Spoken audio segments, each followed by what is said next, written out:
이제 얼마 전부터 이제 말씀드렸던 것처럼 오늘부터 갈라디아서 말씀을 우리가 강의를 시작하려고 합니다. 그래서 갈라디아 말씀이 모두 6장까지 되어 있는데 오늘부터 시작해서 아마 길면 한 석 달 아니면 한 넉 달 정도 동안 갈라디아서 말씀을 함께 보고자 합니다. 예전에 제가 찾아보니까 몇 번 했었는지는 모르겠는데 2004년도에 한번 갈라디아서 말씀을 한 적이 있더라고요. 애들 엄마가 한 적이 있었어 그러던데 감사하게도 잊어버리시면 또 같이 은혜를 나누는데 더 도움이 되지 않을까.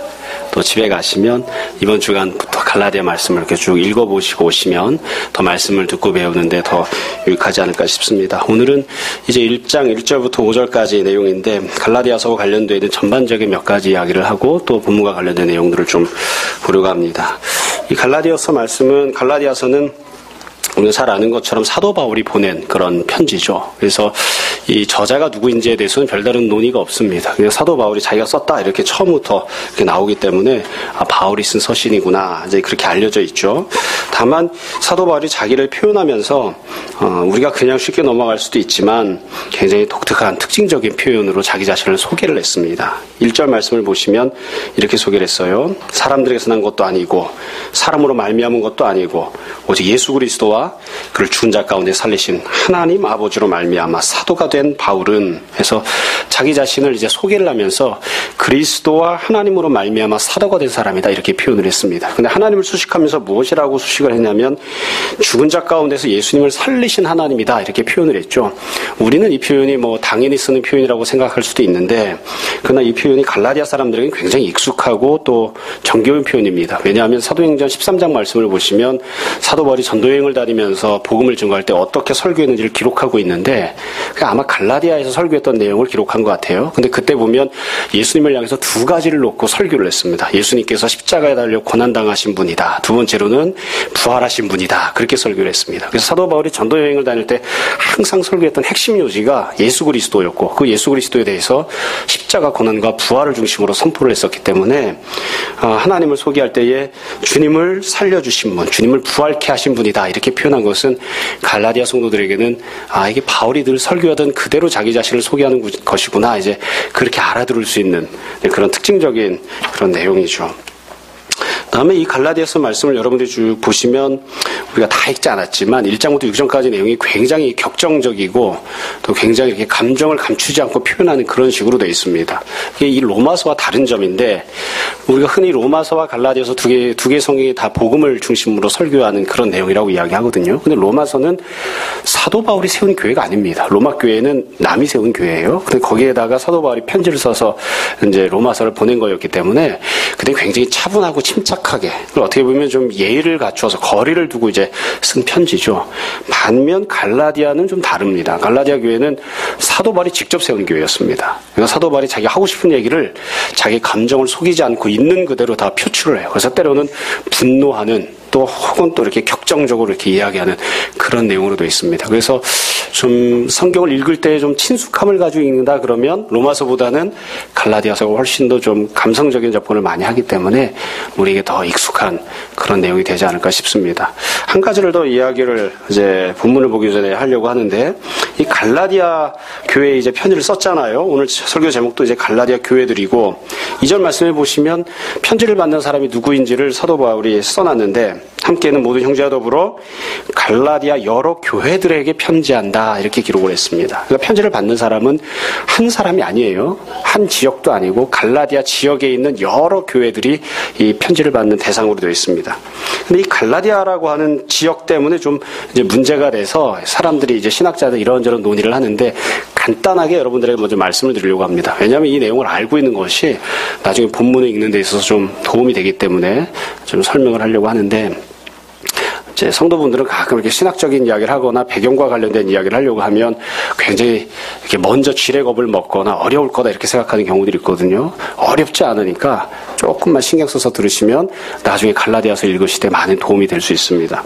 우선 사도 바울이 신약성경에 보면 여러 개의 서신을 썼는데 그 서신들은 받는 사람이 누구인지가 대체로 다 명확합니다. 가령 고린도전서, 고린도후서, 고린도로 썼죠. 그럼 고린도가 어디 있느냐? 다 알고 있습니다. 우리가 가보진 않았지만 고린도라고 하는 지역에 썼나 보다. 또 사람을 향해서 쓴 서신들이 있습니다. 디도서, 디모데전서, 디모데후서, 빌레몬서 이런 성경들은 받는 사람들이 명확하게 정해져 있습니다. 그러니까 그 사람이 편지를 받는가 보다. 근데 사도 바울이 썼던 편지들 중에 유독 딱 하나, 이 갈라디아서만 누가 편지를 받는 것인지와 관련해서 여러 가지 논의를 합니다. 왜 그러냐면 갈라디아라고 하는 지명이 두 가지 서로 다른 의미로 사용되었기 때문에 그렇습니다. 그러니까 역사적으로 볼 때에 어느 지역 갈라디아를 의미하는 것이냐, 이걸 가지고 사람들이 의견이 분분했던 거예요. 여러분 주보에 보시면 맨 앞면에 제가 사도 바울의 1차 전도 여행이라고 해서 지도를 올려놓았습니다. 제가 프로젝트로 올리지 못했는데 이 주보를 한번 보십시오. 예, 어르신들은 좀 안 보일지도 모르겠습니다. 이 주대 보시면 녹색으로 해가지고 윗부분에는 갈라디아, 밑부분에는 루가오니아 이렇게 되어 있죠. 여러분 보이십니까? 갈라디아, 루가오니아 이렇게 되어 있는데 이 위에 갈라디아라고 써 있는 곳이 이제 전통적인 갈라디아 지역입니다. 원래 옛날부터 여기를 갈라디아라고 불렀어요. 여기 터키 안에 있는 곳인데 원래 옛날부터 불르던 갈라디아인데 이곳이 좀 지리적으로 위쪽에 있다. 그래서 우리가 흔히 북갈라디아 설 그렇게 부릅니다. 그러니까 사도 바울이 이쪽 지역에다가 편지를 썼다 이렇게 생각하는 거예요. 근데 이게 언제까지 이렇게 갈라디아가 이 지역에만 있었던 게 아니라 나중에 로마 제국 안으로 갈라디아가 편입이 됩니다. 로마 제국이 갈라디아를 정복하고 그 이후 시간이 지나면서 어떻게 했냐면 행정구역을 만들면서 밑에 있었던 지역도 다 갈라디아로 병합을 시켜버렸습니다. 그러니까 이 지도에 보시면 밑에 루가오니아라고 되어 있는 부분이 있죠. 거기까지도 사도 바울 당시에는 갈라디아로 편입을 한 거예요. 그러니까 옛날에는 지금 갈라디아라고 써 있는 곳만 갈라디아였고 그걸 사람들이 다 알고 있어요. 그랬는데 시간이 지나고 나서 사도 바울이 살던 당시에는 밑에 루가오니아라고 써있던 부분까지도 그 지역을 없애버리고 갈라디아로 편입을 시켜서 갈라디아 영토를 많이 넓힌 거예요. 이해가 되시죠? 그래서 이 영토를 많이 넓혔는데 이 넓힌 다음이 이제 우리가 주의를 기울여야 하는 부분인데 여러분 지도를 보시면 제가 밑에다가 뭐라고 설명을 해놨냐면 사도 바울의 1차 전도 여행 이렇게 써놨죠. 이게 1차 전도 여행 다녔던 지역을 기록해 놓은 그런 지도입니다. 빨간색 표시가 이제 전도 여행 다닌 그런 코스인데 맨 밑에 보시면 키프로스라고 섬이 있습니다. 사도 바울이 1차 전도 여행을 출발하면서 제일 처음으로 간 곳이 구브로 섬인데 그 구브로 섬의 오늘날 지명이 키프로스입니다. 그래서 키프로스에서 어디로 올라가냐면 빨간 화살표를 타고 이렇게 올라가 보시면 버가라고 하는 곳이 있죠. 밤빌리아 버가. 이게 우리 밤빌리아라고 하는 지역이에요. 갈라디아와 마찬가지로 밤빌리아라고 하는 지역에 있는 버가로 갔다가 버가에서 위로 올라가면 비시디아 안디옥이라고 있습니다. 비시디아 안디옥으로 갔다가 거기에서 이고니온 오른쪽으로 이고니온으로 왔다가 이고니온 바로 밑에 루스드라가 있습니다. 루스드라로 왔다가 루스드라에서 더베 오른쪽에 더베로 갑니다. 그래서 여기서 전도여행을 마치고 다시 거꾸로 이제 되짚어서 돌아와서 첫 출발했던 안디옥으로 이렇게 돌아오는데 이 사도 바울이 1차 전도여행을 했었던 이 지역들 밤빌리아 버가는 갈라디아가 아니고 밤빌리아 지역이죠. 밤빌리아 지역인데 밤빌리아 버가 다음으로 갔었던 곳인 비시디아 안디옥, 이고니온, 루스드라, 더베 이 네 개의 도시는 다 행정구역상 갈라디아에 속해 있는 곳들입니다. 그러니까 원래 옛날에는 북쪽에만 갈라디아가 있을 때는 이제 요 지역들이 이제 갈라디아가 아니었죠. 근데 로마 제국에서 이 지역들까지 몽땅 다 갈라디아라고 하는 지역으로 편입을 시킨 거예요. 그래가지고 사도 바울이 1차 전도여행을 다닐 당시에는 그 지역들, 1차 전도여행을 다녔던 지역들이 행정구역상 갈라디아였습니다. 그래서 이제 사람들이 의견이 두 가지로 나뉘는 거죠. 하나는 사도 바울이 갈라디아서를 썼을 때 받는 사람들이 갈라디아에 있는 여러 교회들인데 이 갈라디아가 어디냐? 첫 번째는 북갈라디아설이 있어요. 그러니까 원래 있었던 옛날부터 있었던 북쪽에 있는 갈라디아 땅을 이제 갈라디아라고 이야기하는 곳이고 거기에 있었던 교회들에게 편지를 쓴 것이다. 사도 바울이 2차 전도 여행과 3차 전도 여행 때 그 지역을 이제 돌아다녔었거든요. 어떤 일을 했는지 상세히 기록은 안 돼 있지만 그렇게 주장하는 사람들이 있고 그 다음에 또 다른 사람들은 남갈라디아설을 주장하는 사람들이 있습니다. 남갈라디아설은 밑쪽에 그러니까 사도 바울이 1차 전도 여행을 다녔던 곳들이 바로 갈라디아다. 그러니까 갈라디아서를 썼을 때에는 1차 전도 여행을 다니면서 세웠던 교회 그러니까 비시디아 안디옥 교회 그렇죠? 이해되시죠? 그 다음에 이고니온 교회, 루스드라 교회, 더베 교회 이런 교회들에다가 편지를 쓴 게 바로 갈라디아서다.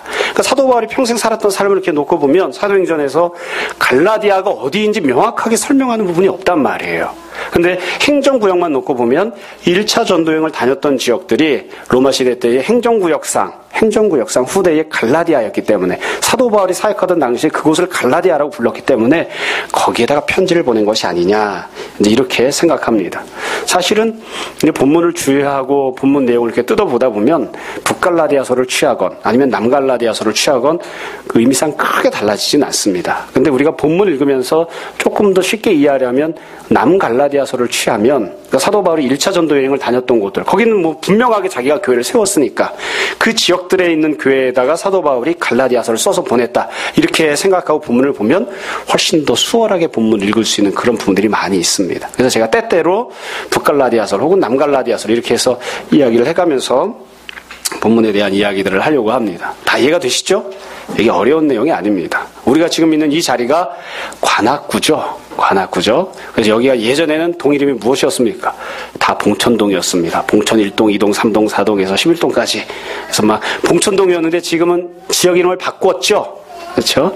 바꿨다고요. 우리 동네는 여기는 11동, 인헌동. 제가 살고 있는 곳은 봉천 5동, 성현동입니다. 우리 교회 성도 이름을 따서 성현동 이렇게 되어 있습니다. 또 이렇게 여기 여러 군데 있잖아요. 그래서 신림동에 가면 신림 4동을 줄여서 신사동 이렇게.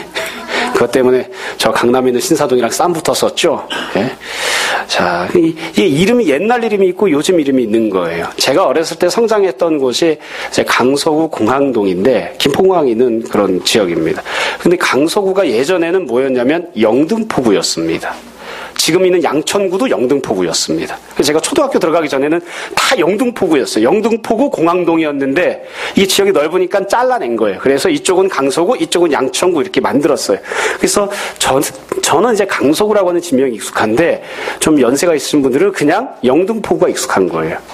그리고 또 이제 저희 동네로 어렸을 때 살던 동네로 이렇게 가다 보면 인공폭포를 지나서 가다 보면 버스 정류소가 출장소라고 하는 곳이 있어요. 강서 출장소. 왜 출장소냐면 원래 영등포구였을 때 지역이 넓으니까 행정적인 편의를 도모하기 위해서 거기다 출장소를 하나 이렇게 설치를 해놓은 거예요. 거기서 뭐 등본도 띄고 못도 띄고 이렇게 이 구청에서 하던 업무를 따로 하던 거죠. 근데 그게 그냥 나중에 이제 없어진 거죠. 강서구가 생긴 다음엔. 그래도 그냥 그 지명이 오랫동안 있어서 사람들이 거기를 그냥 출장소 이렇게 부른다고요. 그러니까 마찬가지인 거예요. 갈라디아 지역에 살던 사람들은 갈라디아 그러면 옛날에 저 위쪽이 갈라디아였는데 행정구역상 지금은 여기도 갈라디아야 이런 거죠. 서울도 마찬가지죠. 조선시대까지는 사대문 안만 서울이었습니다. 우리가 살고 있는 여기는 서울 아닙니다. 여러분 관악구는 어디 속해 있었는지 아십니까? 조선시대 이후에는 과천에 속해 있었습니다. 그러니까 조선시대 사람들은 여기를 이제 부를 때는 뭐라고 부르는 거예요? 과천 이렇게 부르는 거예요. 과천에 속해 있는 곳을 불렀단 말이죠. 그랬는데 이게 서울이 4대문으로부터 자꾸 확장이 돼가지고 지금은 동서남북으로 훨씬 더 커졌죠. 그래서 오늘날에는 그냥 서울 그러면 몽땅 다 서울이라고 생각을 하잖아요. 그죠? 근데 옛날에 이 4대문 안에 사시던 분들은 바깥에 있는 게 무슨 서울이야. 안쪽이 서울인 거지. 이제 이렇게 생각하는. 그래서 갈라디아도 마찬가지 이제 양상으로 지명이 두 군데가 있었다. 어떤 게 맞을 것 같습니까? 여러분 생각에. 북갈라디아설이 맞을까요? 남갈라디아설이 맞을까요? 잘 모릅니다. 잘 모르는데 어떤 입장을 취하든 본문을 읽는 데 있어서는 그렇게 큰 차이는 없습니다. 자, 오늘은 갈라디아 교회와 관련해서 갈라디아 교회가 어떤 특징을 갖고 있는지 크게 세 가지 내용을 살펴보고 다음 주부터 본문 자체에 대한 내용들을 좀 보려고 합니다. 갈라디아 교회는 이제 교회이기 때문에 갖고 있는 보편적인 특징들을 이제 갖고 있었는데 우선 이 성경 말씀을 보시면 사도 바울이 인사말을 쓰고 있지만 4절과 5절을 보면 교회가 어떠한 곳인지에 대해서 잘 이야기를 하고 또 고백하고 선포합니다. 4절 말씀을 보시기 바랍니다. 갈라디아 교회를 향해서 사도 바울이 무엇이라고 이야기했느냐. 4절에서 제일 중요한 단어는 맨 앞에 나오는 첫 단어입니다. 그리스도께서 하나님 곧 우리 아버지의 뜻을 따라 이 악한 세대에서 우리를 건지시려고 우리 죄를 대속하기 위하여 자기 몸을 주셨으니 이 4절은 한 글자도 버릴 내용이 없어요. 모든 성경 말씀이 다 그렇지만, 근데 이 교회를 향해서 뭐라고 이야기했느냐. 물론 명시적으로 사도 바울이 교회는 이렇게 표현하진 않았지만, 그리스도께서 구원하시고 건진 사람들이 바로 교회라고 그렇게 이야기합니다. 그러니까 교회는 누가 세우는 것이냐? 예수님께서 교회를 세우시는 것입니다. 매우 중요합니다. 그리스도께서 성도들을 구원하시고 그리스도께서 교회를 세우시는 거예요. 현실적으로만 놓고 보면 사도 바울이 교회를 세웠죠. 그러나 사도 바울이 개척하고 교회를 세웠지만 그 누구도, 심지어 사도 바울 자신도 갈라디아 성도들을 향해서 내가 너희 교회를 세웠다 이렇게 이야기하지 않습니다. 교회는 오직 한 분, 예수 그리스도께서 세우시는 것입니다. 그래서 교회의 주인 되시는 분도, 교회의 머리가 되시는 분도, 교회에서 유일하게 주권 행사하실 수 있는 분도 예수 그리스도이십니다. 가끔 가다 보면 못된 목사들이 자기가 교회의 주인이냐 행사하는 경우가 있어요. 또 가끔 가다 보면 못된 성도들이 교회의 주인이 성도인 양 생각하는 경우가 있습니다. 절대로 그렇지 않습니다. 교회의 주인은 목사도 아니고 성도도 아닙니다.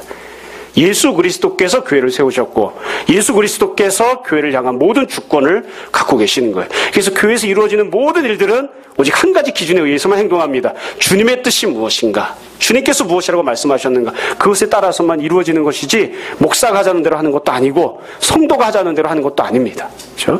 교회는 그리스도께서 세우신 곳이다.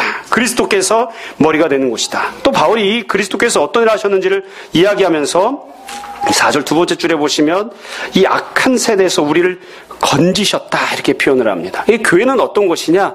악한 세대에서 건짐받은 사람들이 모여있는 곳이 바로 교회입니다. 이 표현을 잘 보십시오. 우리 마음 같으면 우리가 원하는 대로 좀 이루어진다 이렇게 생각하면 주님께서 이 땅에 오셔서 악한 세대를 좋은 세대로 바꿔주셨으면 참 좋을 텐데 그게 아니에요. 악한 세대는 여전히 악한 세대로 남아있습니다.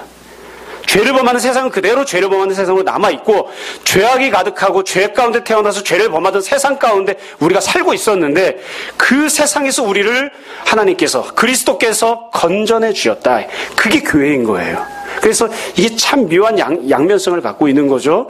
우리는 악한 세상, 여전히 악한 세상 가운데에 육체를 갖고 살아가고 있지만 이 세상에는 속하지 않은 존재예요. 그게 바로 교회가 규정되는 그런 정체성입니다. 그럼 다시 말씀드립니다. 그리스도께서 교회를 세우셨는데 어떻게 세우셨느냐? 악한 세상을 좋은 세상으로 바꾼 것이 아니라 내가 예전에 살아가고 있던 이 모든 세상 가운데서 우리를 따로 부르셔서 건져내셨다. 구원해내셨다. 그리고 우리들을 불러서 묶어주신 그게 바로 교회입니다. 우리가 잘 알고 있는 부분이죠. 그래서 건짐받은 사람들, 구원받은 사람들이 모여있는 것이 바로 교회이죠. 그럼 악한 세상이란 무엇이냐? 이 갈라디아에서는 지금 명시적으로 상세히 설명하고 있지 않지만 매우 간단합니다. 내가 예수님 만나서 구원받기 이전에 살아가던 모든 세상이 다 악한 세상입니다. 갈라디아 교회 성도들은 대체로 이방인들이 많았거든요. 그러니까 하나님을 알지 못하고 우상 숭배하고 있었던 악한 그런 종교적인 문화, 하나님 뜻대로 순종하고 살지 않던 악한 음란한 세상 풍습, 이 모든 것들이 다 악한 세대이죠. 그래서 그 모든 가운데에서 건짐을 받는, 세상은 여전히 그 모습 그대로 남아있지만 그 가운데서 건짐을 받은 사람들이 모여서 주님을 찬양하고 예배드리는 그게 바로 교회라고 이야기합니다. 사도 바울이 4절 세 번째 줄에 보면 다시 한 가지를 더 이야기하는데 우리를 어떻게 해서, 갈라디아 성도들을 어떻게 해서 그럼 건져내 주셨느냐? 우리 죄를 대속하기 위하여 자기 몸을 주셨다. 이렇게 사도 바울이 고백합니다. 그러니까 교회는 어디에 세워지냐면 그리스도의 몸 위에 세워집니다. 이게 다른 종교나 구약 율법과 굉장히 다른 점입니다. 예수님께서 우리를 구원하실 때에 교리를 주시거나 어떤 종교 철학을 주시거나 율법을 주시거나 종교 규범을 주신 게 아니에요. 우리를 구원하실 때 주님께서 어떤 것을 주셨느냐, 무엇을 희생하셨느냐, 주님의 몸을 친히 주셨습니다. 그래서 주님께서 십자가에 달려 돌아가시고 그 대속의 피로 말미암아 우리를 악한 세상 가운데서 건져내 주셨다고요. 그래서 교회는 그리스도의 몸 위에 세워집니다. 어떤 철학이 위에 세워지는 게 아니에요. 뭐 돈이나 어떤 민주주의나 어떤 가치관이나 이런 것들에 세워지는 게 아니라 예수 그리스도의 거룩한 몸 위에 세워집니다. 이것 한 가지가 가장 귀한 가치예요. 그렇기 때문에 사도 바울이 감히 그렇게 이야기하지 못하는 거예요. 내가 교회를 세우느라 그렇게 고백하지 못합니다. 왜냐하면 조금 뒤에도 살펴보겠지만 사도 바울이 피눈물을 흘려가며 교회를 섬기고 세웠는데, 그러나 사도 바울이 자기의 목숨을 다 바쳤다 할지라도 예수 그리스도의 몸에 비하면 아무것도 아닌 거거든요. 그러니까 내가 교회를 세웠다 이렇게 이야기할 수 없는 거예요. 내가 전 재산을 다 팔아도, 내 전 인생을 다 걸어도, 그래도 예수 그리스도의 고귀하신 보혈의 공로에는 아무것도 비교할 수 없기 때문에 내가 교회를 세웠다 이렇게 말을 못하는 것이죠. 교회는 주님께서 자기를 친히 주셨던, 십자가에 달려 돌아가셨던, 그리고 부활하셨던 그 주님의 몸 위에 세워집니다. 바로 이 그리스도의 몸이 바로 복음이고, 이것이 바로 교회입니다. 바울이 맨 마지막에는 5절에서는 이렇게 선포를 하죠. 영광이 그에게 세세토록 있을지어다. 이 말은 그냥 예수님 원래 영광 받으실 분이시니까 이런 뜻이기도 하지만, 교회가 세워지는 것, 갈라디아의 성도들이 구원을 받고 교회가 세워지는 것이 바로 주님의 영광이고, 또한 주님께서 이 교회를 세우신 목적도 주님께 영광을 돌리기 위함이라고 지금 선포하는 것입니다. 그러니까 교회는 존재하고 있다는 것 자체가 주님께 영광을 돌리는 것이고, 또한 존재하고 있는 목적도 주님께 영광을 돌리기 위하여 존재하는 것입니다. 여러분, 이 갈라디아 교회가 갖고 있는 첫 번째 특징인데, 이 특징은 보편적인 특징이죠.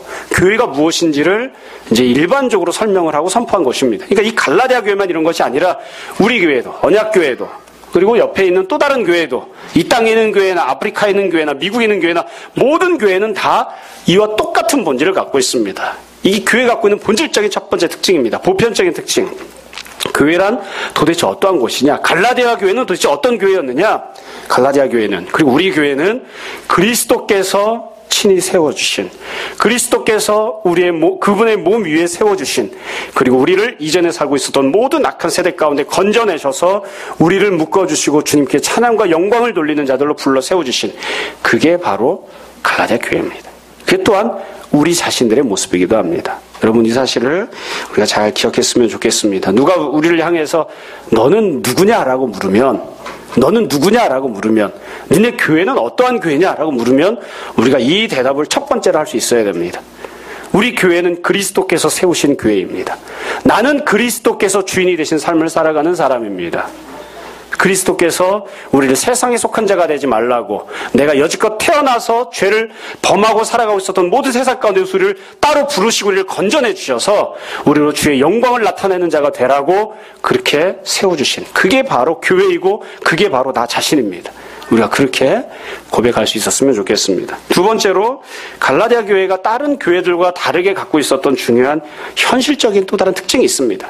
지금 첫 번째로 제가 말씀드린 내용은 보편적인 내용이기 때문에 모든 교회가 공통적으로 갖고 있는 내용이고, 갈라디아 교회가 그 지역에 있었던 그 인근 지역에 있었던 다른 교회와 차별성을 갖고 있는 모습, 그리고 오늘날 교회와 다른 차별성을 갖고 있는 중요한 현실적인 특징이 두 가지가 더 있는데, 이 두 번째 특징이 무엇이냐면, 갈라디아 교회는 사도 바울이 세웠다고 하는 점에서 굉장히 중요한 현실적인 특징을 갖고 있습니다. 이 사도 바울과 관련된 내용 우리가 좀 생각해 볼 필요가 있는데, 왜 그러냐면 다른 교회들은 다른 사람들이 세웠기 때문에 그렇습니다. 제가 하는 얘기가 너무 당연하죠.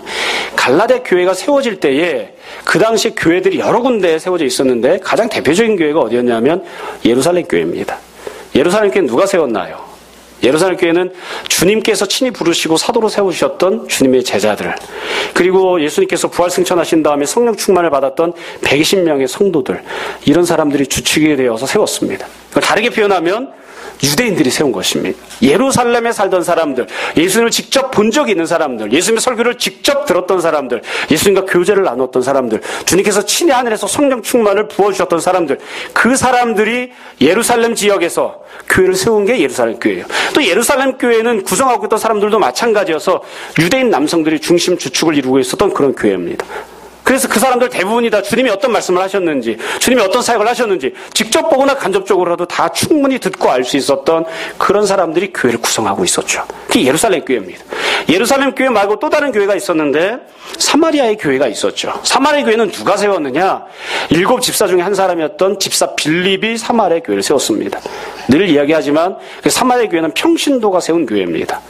이 예루살렘 땅에 박해가 일어나서 성도들이 다 흩어지게 되었는데, 그때 평신도 중에 한 사람이었던 집사 빌립이 사마리아 땅에 가서 그곳에 가서 복음을 증거하고 그곳에 교회를 세우죠. 그리고 거기에서 복음을 믿고 받아들이는 성도들을 향해서 집사 빌립이 직접 세례를 주고 거기서 말씀 사역을 하면서 사마리아 교회를 세워나갔습니다. 이게 사마리아 교회인데, 이 사마리아 교회를 세운 사람도 결국은 어떤 사람이냐?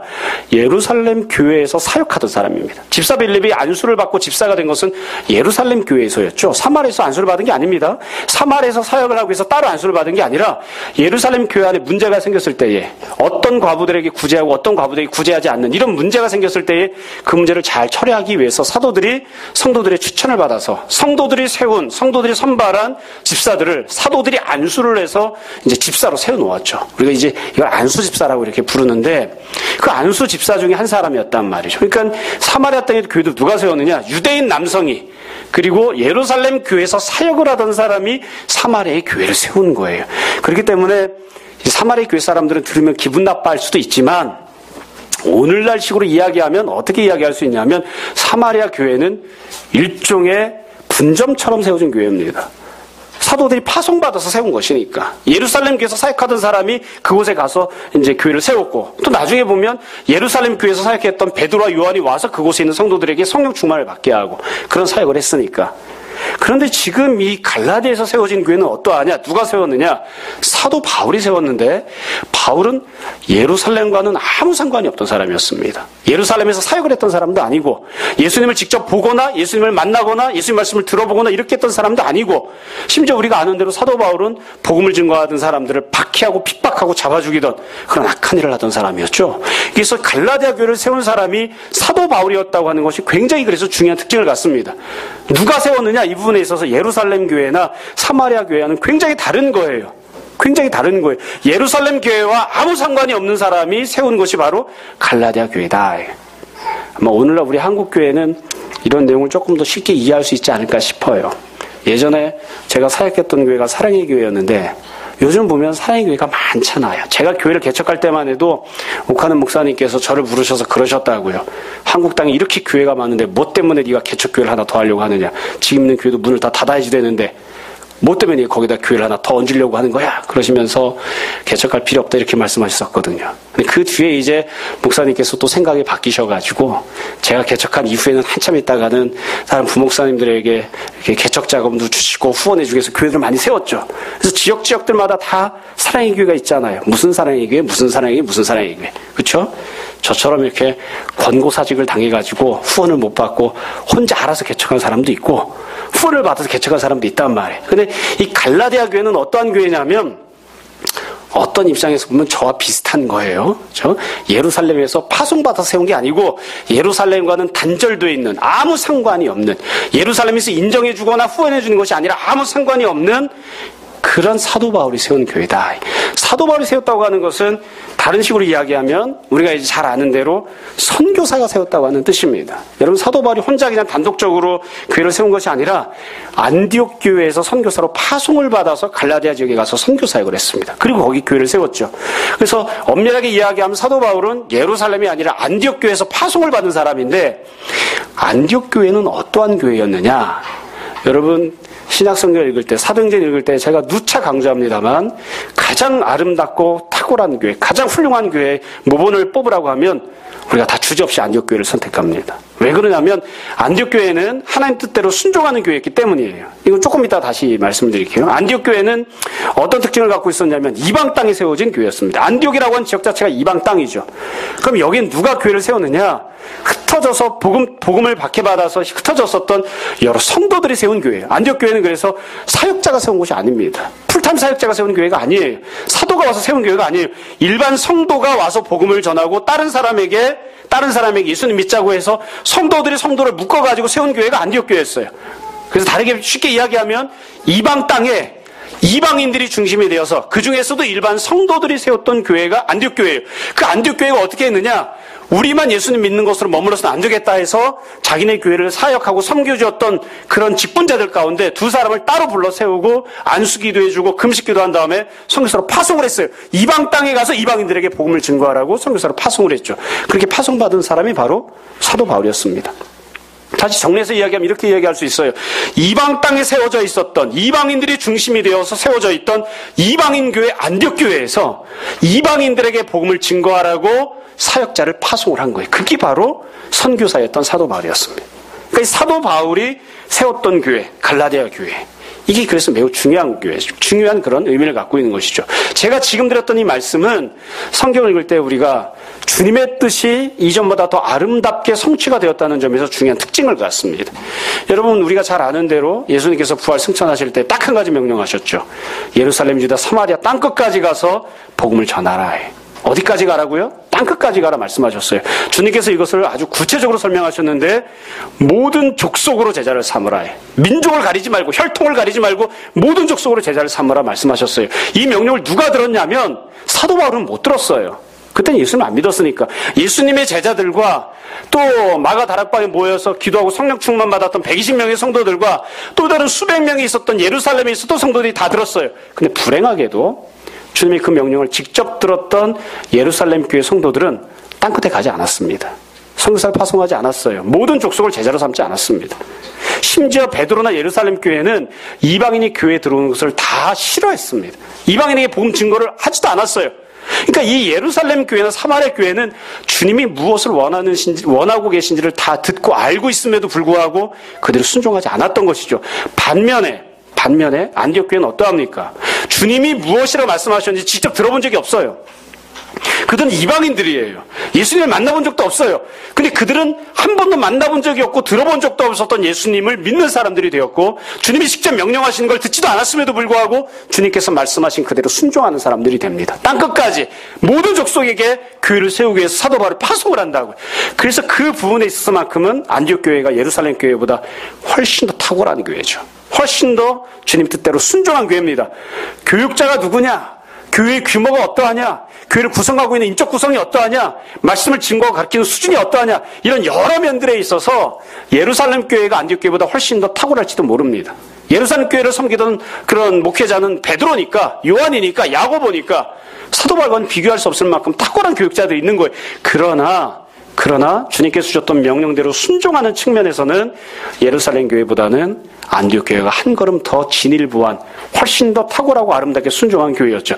그렇기 때문에 갈라디아 교회는 이 부분에서 굉장히 중요한 현실적인 특징을 갖습니다. 갈라디아 교회는 주님의 말씀이 조금 더 성취가 되어진, 주님의 말씀에 좀 더 아름답게 순종한 결과로 세워진 그런 교회입니다. 그러니까 이 갈라디아 교회는 그 점에서 예루살렘 교회와 비교할 수가 없는 거예요. 예루살렘 교회는 주님의 명령을 들었음에도 불구하고 자기가 있던 그 지역에서 그대로 머물러 있는 교회였지만 갈라디아 교회는 주님의 명령을 듣고 순종했던 이방인 교회, 안디옥 교회의 순종과 헌신을 통해서 주님의 말씀이 성취가 되어져서 이방 땅에 세워진 교회. 그게 바로 갈라디아 교회가 갖고 있는 중요한 특징입니다. 이 특징은, 갈라디아 교회가 갖고 있는 현실적인 특징은 이 땅에 세워진, 한국 땅에 세워진 모든 교회가 갖고 있는 그런 공통적인 특징이기도 하죠. 우리 다 예루살렘 사람들 아무도 없죠? 여러분 가운데 혹시 할아버지, 할머니, 증조할아버지, 고조할아버지 혹은 20대, 30대 위까지 해가지고 그때부터 저는 예수 믿었습니다. 그런 사람이 설령 있다 할지라도 우린 다 빼도 박도 할 수 없는 다 이방인들입니다. 그렇죠? 여러분 가운데 혹시 우리 조상은 아브라함입니다. 이런 사람 있습니까? 아무도 없죠. 우리 다 이방인입니다. 이 땅에 세워져 있는 교회, 우리가 신앙생활하는 것은 다 땅끝까지 가서 모든 족속으로 제자를 삼으라고 했던 주님의 명령이 실천되고 그 명령이 성취가 되었기 때문에 교회가 세워진 거예요. 그래서 갈라디아 교회는 주님께서 간절히 바라고 원하시던 주님의 뜻이 이루어졌기 때문에 세워진 교회라고 하는 중요한 특징을 갖고 있습니다. 여러분 다시 말씀드립니다. 이 두 번째 중요한 특징인데 우리가 구원을 받고 우리가 교회를 이루고 있다는 것은 무슨 뜻입니까? 주님의 뜻이 이루어졌다는 뜻입니다.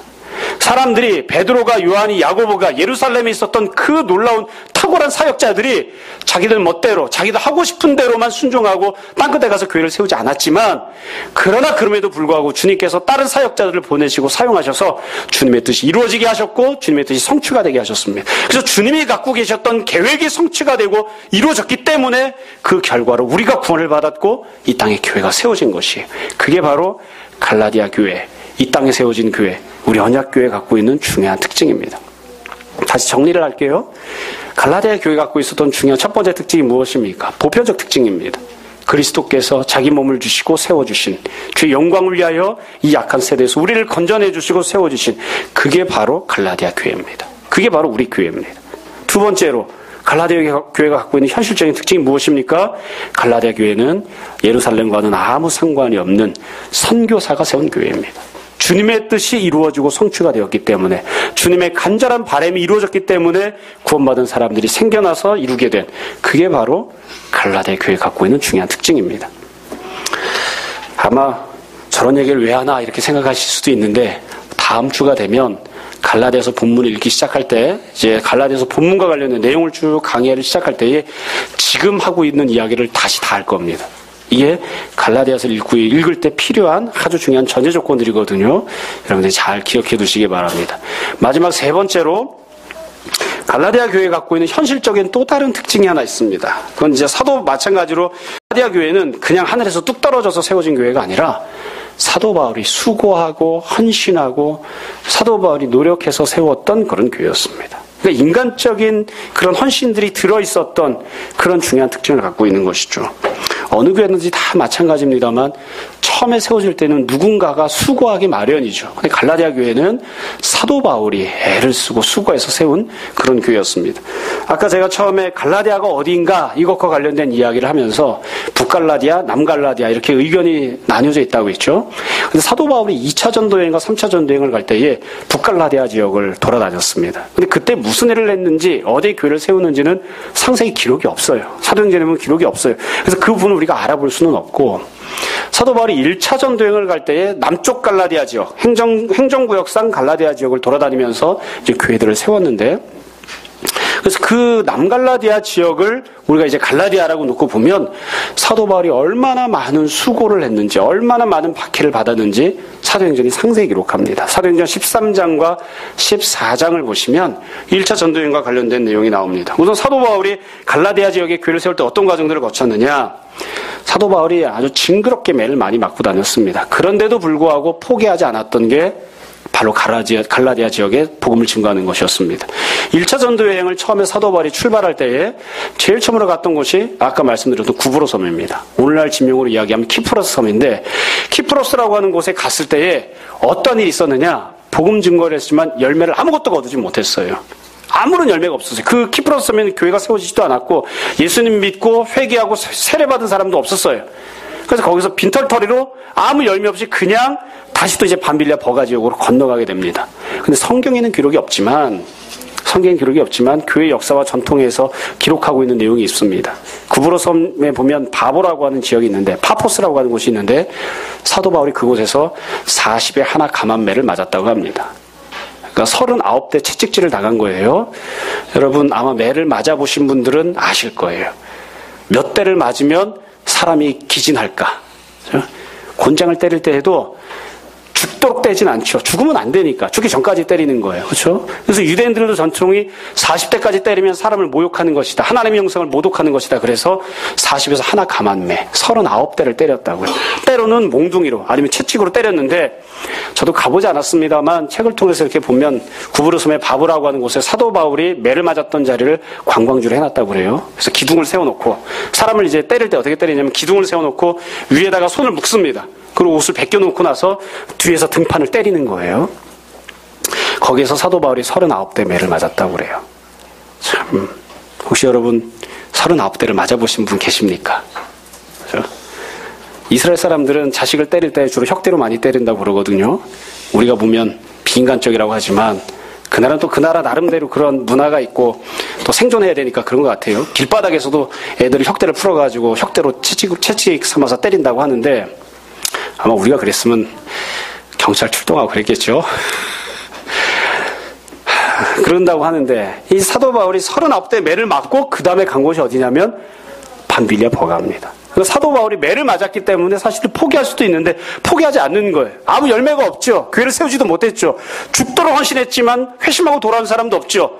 결과적으로 남은 건 무엇입니까? 매만 맞은 거예요. 그리고 나서 사도 바울이 밤빌리아 버가로 갔습니다. 여러분 지도를 다시 한번 보세요. 구브로 섬에서 밑에 보시면 키프로스 섬에서 올라가서 밤빌리아 지역의 버가로 갔습니다. 여기는 갈라디아가 아니에요. 근데 밤빌리아 버가에서 무슨 일이 있었느냐? 같이 팀을 이뤄서 왔었던 사람들 중에 마가가 팀을 떠납니다. 마가 팀을 떠나서 예루살렘 돌아가 버려요. 마가가 누구냐면 마가복음을 쓴 사람이에요. 나중에 이게 문제가 돼가지고 사도 바울이 2차 전도여행 떠날 때에 바나바랑 서로 티격태격 싸우다가 팀이 갈라진 일이 생겨버렸죠. 그러니까 이 밤빌리아 버가에서 무슨 일이 있었느냐면 팀이 깨져버린 거죠. 그러니까 그러니까 사도 바울이 1차 전도여행할 때 좋은 일이 있었느냐? 한 가지도 없었습니다. 첫 번째 전도지에서 열매도 없죠. 매만 실컷 맞았죠. 밤빌리아 버가로 왔을 때는 어떠했느냐? 팀이 깨져가지고 같이 선교하기로 했던 사람이 돌아가 버렸단 말이에요. 그러니까 사도 바울이 현재 상황이 어떠하냐면 육체적으로도 탈진하고 아마 이때 매를 맞아서 아마 몸이 많이 상해가지고 제대로 몸을 추스르지 못했던 것 같아요. 갈라디아서 4장에 보면 사도 바울이 뭐라고 이야기하냐면 내가 몸이 연약했기 때문에 갈라디아에 가서 사역했다 이렇게 써놨거든요. 그러니까 그때 왜 연약했는지를 이해하면서 이렇게 매를 맞았기 때문이 아닐까 이렇게 생각한다고요. 매독이 아직 남아있어가지고 그래서 그 영향 때문에 아팠던 것이 아닐까. 여하튼 열매도 없고 매도 많이 맞고 육체적으로도 힘들고 감정적으로도 힘들고 앞으로 전망이 하나도 보이지 않는 그런 상황이에요. 그런 상황에서 밤빌리아 버가에서 사도 바울이 어디로 이동하냐면 그 다음날 가는 곳이 어디입니까? 비시디아 안디옥입니다. 비시디아 안디옥이 어디냐면 갈라디아입니다. 그러니까 사도 바울이 갈라디아를 갈 때에 어떻게 간 것이냐면 열매가 보이지 않고 사역이 앞으로 어떻게 될지 아무도 약속해 주지 않고 매는 실컷 맞고 팀은 깨져버리고 육체적으로도 힘들고 감정적으로도 힘들고 영적으로 다운되는 게 당연해 보이는 그런 상황에서 사도 바울이 포기하지 않은 거예요. 복음 증거하면서 포기하지 않은 거예요. 그리고 다시 한 번 더 복음을 증거하겠다고 어디로 갔냐면 갈라디아로 갔습니다. 그래서 갈라디아 교회는 어떻게 세워진 교회냐면 사도 바울이 그 모든 수고와 헌신을 다 감당하고 세운 곳. 사도 바울이 그 모든 수고와 헌신을 다 감당하고 성도들에게 복음을 증거해서 사람들을 구원하고 교회를 세운 곳. 그게 바로 갈라디아 교회예요. 그럼 갈라디아 갔을 때에는 다 좋은 일들만 있었느냐? 처음에 별로 좋지 못했으니까 나중에라도 주님께서 좋은 일을 주셔서 위로해 주셨느냐? 전혀 그렇지 않습니다. 갈라디아에 가서 보면 사도행전 13장 14장을 보시면 비시디아 안디옥 여기서 유대인들이 계속해서 핍박을 합니다. 그래서 이고니온으로 갑니다. 이고니온에 갔더니 또 거기서 유대인들이 핍박합니다. 루스트라로 갑니다. 루스트라에 갔더니 거기서 또 유대인들이 핍박을 해요. 심지어 루스트라에서는 어떻게 했냐면 이고니온에서 또 비시디아 안디옥에서 유대인들이 다 몰려와가지고 떼거지로 와가지고서는 사람들을 다 선동해가지고 사도 바울에게 돌팔매질을 했습니다. 그래서 사도 바울이 죽은 줄 알았어요. 그래서 시체인 줄 알고 돌팔매질을 하다가 사도 바울이 죽은 줄 알고 그 사도 바울을 끌어다가 성 밖에다 집어 던져버렸다고요. 그래서 돌아갔어요. 그런 일이 루스드라에서 있었습니다. 그러니까 사도 바울이 갈라디아 지역을 돌아다니면서 세웠던 이 4개의 도시들 비시디아 안디옥, 이고니온, 루스드라, 더베 한 곳도 빠짐없이 몽땅 다 핍박과 박해가 있었습니다. 심지어 죽임당해야만 하는 그런 고통이 있었어요. 그럼에도 불구하고 사도 바울이 결코 포기하지 않고 그 지역들에 수고를 하고 노력하고 그러면서 교회를 세운 겁니다. 그래서 갈라디아 지역에 쓰던 교회들은 어떻게 해서 세워졌느냐? 매우 간단합니다. 사도 바울이 피눈물을 흘려가면서 사도 바울이 자기의 목숨을 바쳐가면서 수고해서 그 대가로 세워진 교회가 바로 갈라디아 교회입니다. 그게 바로 갈라디아 교회가 갖고 있는 현실적인 또 다른 특징이죠. 뿐만 아니라 사도행전 14장 뒷부분에 보시면 사도 바울이 더베까지 갔다가 다시 이제 안드로 돌아갈 때 어떻게 돌아가냐면 여지껏 자기를 핍박했던 사람들이 여러 지역들이 있었잖아요. 우리가 인간적으로 보면 거기를 피해서 갈 수도 있는데 사도 바울이 피해서 가지 않습니다. 자기에게 돌팔매질을 하기 위해서 쫓아왔던 사람들이 있었던 곳들을 똑같이 그대로 되짚어서 갑니다. 더베에서 루스드라로, 루스드라에서 이고니온으로, 이고니온에서 비시디아 안디옥으로, 그 다음에 거기에서 안디옥으로 돌아간다고요. 비시디아 안디옥에서 돌팔매를 하려고 사람들이 쳐들어왔었는데, 그렇죠? 이고니온에서 사람들이 돌멩이를 들고 찾아왔는데, 루스드라에서 사람들이 돌멩이를 들고 찾아왔는데, 거기를 사도 바울이 회피하지 않아요. 똑같이 되짚어 돌아갑니다. 그러면서 사도 바울이 한 가지 행동을 했는데, 직분자를 세워주었습니다. 성경 사도행전 14장을 보시면 사도 바울이 장로들을 세웠다고 그렇게 기록을 해요. 장로들을 세웠다. 돌아가면서 사도 바울이 어떤 일을 했느냐? 사람들을 격려해서 마음이 흔들리지 않게끔 잘 붙잡아 놓고, 그리고 믿음의 굳건히 서 있으라고 격려하고, 우리가 하나님 나라에 들어가려면 많은 환난을 받아야 할 것이라고 사람들에게 위로해주고, 그러고 나서는 장로들을 세워줬어요. 장로들을 왜 세웠을까요? 간단합니다. 돌 맞을 일이 생기면 네가 1등으로 나가서 돌 맞으라고 장로를 세워준 것입니다. 여기서 세움받았던 장로들은 신앙생활 오래 한 사람들이 아니에요. 방금 전에 복음을 들었잖아요. 그 사람들 가운데 신앙생활 오래 하지 않은, 연륜이 얼마 되지 않은 사람들 가운데에 주님을 위해서 내가 돌 맞는 자리에 내가 가장 먼저 나가겠노라고, 교회를 지키고 섬기기 위해서 내가 수고하고 애쓰겠노라고 결단하는 사람들, 그 일을 감당할 만한 사람들을 장로라고 직분자로 세워놓은 거예요. 처음에 말씀드렸던 것처럼 주님께서 교회를 세우실 때에 세상을 좋은 세상으로 바꾸신 게 아니에요. 악한 세상은 여전히 악한 세상 그대로 남아있습니다. 그 중에 성도들을 건져내신 거예요. 비시디아 안디옥에 세워진 교회, 이고니온에 세워진 교회, 루스드라에 루스드라에 세워진 교회는 여전히 어디에 있냐면 악한 세상 가운데 있어요. 교회와 성도들을 향해서 돌팔매질을 할 준비를 하고 있는 그런 유대인들이 판을 치고 있는 그 세상 가운데 교회들이 세워져 있단 말이죠. 그러니까 사도 바울이 그 악한 세상 가운데 남아있는 여러 갈라디아 교회들 향하여 직분자들을 세워주고 그 직분자들에게 무슨 일이 있어도 네가 피눈물을 흘려야 하는 그런 상황이 생긴날지라도 심지어 목숨을 내놓고 순교해야 하는 상황이 생긴날지라도 교회를 지키고 섬기는 자가 되라. 그렇게 장로들과 직분자들을 세워놓은 거예요. 그래서 그 사람들이 수고하고 애쓰고 그 사람들이 많은 핍박과 박해를 당하고 그 대가로 그 지역들에 갈라디아 지역들의 교회가 건재할 수 있었습니다. 이게 갈라디아 교회가 갖고 있는 세 번째 특징입니다. 그래서 갈라디아 교회는 그냥 편안하게 사람들이 모여서 노닥노닥하거나 편안하게 교양을 쌓거나 편안하게 종교생활하는 그런 곳이 아니었어요. 다음 주부터 시작해서 갈라디아 교회 안에 어떤 문제가 생겼는지 그게 왜 오늘날과 다른지 등등에 대해서 제가 말씀드리겠습니다만 초대교회와 오늘날의 교회는 그게 다르죠. 초대교회 성도들은 신앙생활을 시작한다 그러면 알고 있습니다. 이미 손해를 봐야 하고 핍박을 받아야 하고 박해를 당할 것이고 심지어 돌멩이 맞아야 할지도 모른다는 것을 다 알고 있어요. 교회에 가면 사람들이 그런 것들을 당하고 있으니까 그럼에도 불구하고 예수를 믿겠다고 모인 사람들이 교회에 오는 것이니까. 오늘날은 그렇지 않죠. 그래서 우리가 갈라디아서 읽는데 어려움이 있는 거예요. 옛날엔 다 박해받을 각오를 하고 신앙생활을 시작했어요. 근데 오늘날은 그 누구도 박해받을 각오를 하고 신앙생활을 시작하지 않아요. 다 와서 무슨 이야기를 하냐면 박해를 받았기 때문에 교회를 떠나는 것이 생기는 것이 아니라 내 마음에 들지 않기 때문에 내 욕심대로 할 수 없기 때문에 내가 원했던 것들을 체험받지 못했기 때문에 그런 세상적인 기준과 세상적인 욕심들 때문에 그런 것들 때문에 분쟁을 하고 다투다가 교회를 떠나죠. 이게 갈라디아서 굉장히 다른 거예요. 기본적인 첫 출발점이 달라요. 다시 말씀드립니다. 갈라디아 교회는 사도 바울의 피눈물을 통해서 그리고 세움받았던 직분자들과 장로들의 수고 헌신을 통해서 교회가 세워졌고 유지가 되었습니다. 이 모습은 비단 갈라디아 교회뿐만이 아니라 이 땅에 세워져 있는 많은 교회들도 마찬가지죠. 이 땅의 교회가 세워질 때 어떻게 세워졌습니까? 전 인류 역사상 가장 많은 순교자를 배태한 나라가 우리나라입니다. 여러분 그 사실을 아십니까? 이름을 다 일일이 쓸 수 없는, 다 헤아릴 수도 없는 수만 명이 넘는 순교자를 배태한 나라가 이 나라입니다. 그 많은 사람들이 순교의 피를 통해서 교회가 이 땅 가운데 세워졌죠. 우리가 지긋지긋하게 듣지만 아마 여러분들은 못 들으신 분들도 계실 수 있겠습니다만 교회를 세우고 섬기기 위하여 정말로 가정을 팽개치고 직장을 팽개치고 모든 것들을 교회에 쏟아부었던 수많은 믿음의 선배들이 있었기 때문에 이 땅에 교회가 세워졌어요. 우리가 안타까워하는 건 그런 것 때문이죠.